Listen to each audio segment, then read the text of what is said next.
และรถที่ท่านผู้ชมกำลังเห็นอยู่ตอนนี้เขาจะเอิ้นว่ารถ BMW iX3 M Sport Pro เนาะเฮามารีวิวมาเบิ่งกันทางหน้ากระจังหน้าจะเป็นแบบนี้เลยเนาะกระจังหน้าจะเป็นมีโลโก้มีกล้องเนาะกระจังหน้าก็ถือว่างามเนาะนี่มีกล้องมีเซ็นเซอร์รอบคันตาจะเป็นตา LED เป็นตาที่ว่าได้รับมาตรฐานของ BMW ในด้านข้างจะมีอลูมิเนียมอลลอยเนาะในส่วนของแม็กแล้วก็ยางจะเป็นขอบซาวเนาะถือว่าในส่วนตัวค่อยมักไงตัวนี้มันสามารถรองรับทั้ง AC และ DC เนาะถือว่าโอเคมีโลโก้ตัวนี้ขึ้นมาอีกน้อยๆถือว่ามันเบิ่งแล้วมันรู้สึกว่ามันสปอร์ตมันเท่มันดุดันเนาะในส่วนของทางข้างกับในแวนมันจะมีกล้องอยู่นี่เนาะถือว่าเป็นกล้อง360องศาถือว่าเพิ่นออกแบบมาให้ได้ดีเนาะถือว่าแต่ในส่วนของหลังคาจะมีซันรูฟเนาะถือว่าโอเคดีงามเนาะในส่วนของเฮามักที่สุดเลยในส่วนของรถจิ๊บเนาะแล้วมาเบิ่งในส่วนของฝาประตูนี้รู้สึกว่ามันมีฟังก์ชันอย่างหลายให้เฮาลิ้นเนาะนี่เพราะว่าจะเป็นพวกล็อกปลดล็อกเนาะทางในจะมีหน้าจอที่ว่ากว้างขวางมันจะรู้สึกว่า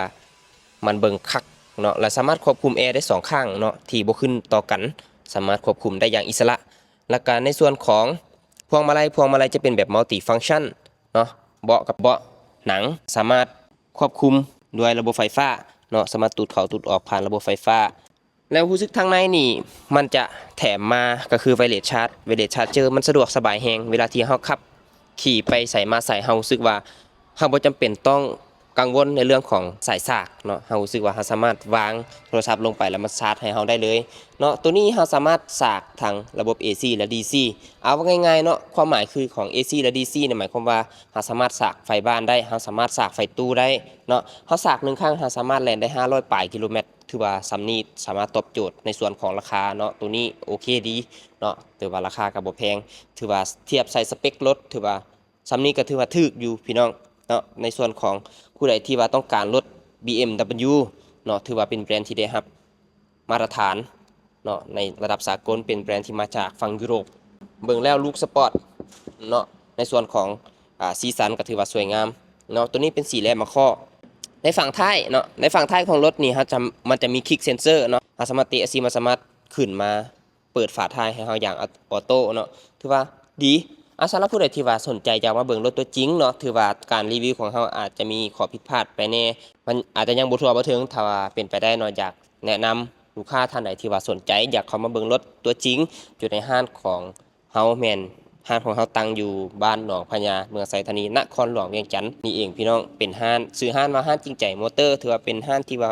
ได้รับความนิยมแล้วก็มียอดขายเป็นอันดับต้นๆของประเทศลาวเนาะในเดือนแล้วนี้เฮาจัดไป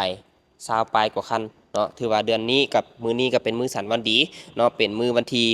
1เดือน6เป็นวันของเด็กน้อยสากลถือว่าลูกค้าก็ออกไปอีกตัวนี้เป็น BMW iX3 M Sport Pro เนาะในส่วนของราคาบ่มีปัญหาพี่น้องเฮาสามารถเว้ากันเฮาสามารถร่วมกันได้เนาะถ้าว่าผู้ใดสนใจอย่าลืมเด้อมาทักมาถามมาจับมาจองกันได้อยู่ที่ห้างจริงใจมอเตอร์ตั้งอยู่บ้านหนองพญา